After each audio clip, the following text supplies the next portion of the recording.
Blub, blub. And this is my friend Joe the goldfish. Blub, blub. Aww. I wonder what Joe thinks I am when he sees me through the bowl. Maybe a giant octopus or a whale. What do you think? Maybe a giant sea creature hungry for goldfish. Ugh, yuck.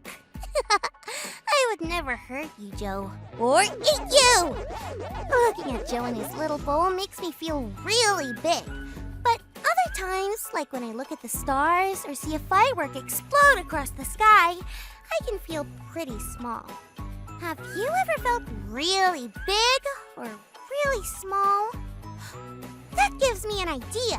Welcome to Biggest and Smallest with Callie. Friends, the biggest fish in the ocean is the whale shark. It's 41 feet long and weighs 21 tons. That's like a bus loaded with kids. That's really big. And the smallest fish in the ocean is the Paedocypress. Oh, like the Play-Doh without the L, and then cypress, like the tree. The Paedocypress, which is less than a third of an inch long and weighs barely anything at all. That's smaller than the nail on your pinky finger. Wow, that's really small. That got me thinking. Even though the whale shark is really big, you know what's bigger? The ocean around the whale shark. This is blowing my mind right now. I'd better sit down while we hear a Bible story. It's time for today's Bible story. Our story comes from the book of Job, and it's about a man named, you guessed it, Job. See, Job was a really good guy. I mean, a really good guy. Job was so good that when he offered his gifts to God, which were called sacrifices, he always remembered to offer some for others too, just in case they hadn't done it. That would be like if your mom or dad asked you to clean up your toys and asked your sister to put her clothes away. Then you cleaned up your toys and put your sister's clothes away too. Job was such a good guy that one day God pointed him out to Satan, not a good guy, as an example of just how awesome people can be.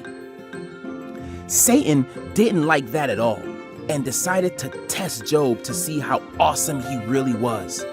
Satan was sure Job only loved God because his life was perfect. What would Job do when really bad things started to happen? First, Job lost all his stuff and his beloved children. Then, Job got really bad sores on his body that were painful and itchy all the time. Job was miserable, but he remained a really good guy. He never said anything against God. Job's own wife told him he should yell at God for this, but he wouldn't do it. Even though Job didn't understand what was going on, he knew God did. He didn't get why all these awful things were happening, but he trusted God. Job knew that to believe in a very big God meant accepting the good and the bad things that come along in his life, which was so small compared to God. And like Job, no matter what we go through, we can find comfort in the fact that we are small, but God is big. That must have been terrible and really scary for Job. I can only imagine he felt pretty alone and maybe pretty small like Joe, my goldfish. But maybe when Joe sees me, he isn't scared because he knows, even though I'm really big to him, that I love him and I want to take care of him. Maybe Job knew the same thing even though he was going through some pretty rough stuff. Today's big idea is we are small, but God is big. Can you say that with me? We are small, but God is big. That reminds me, time to feed Joe. See you next time, friends.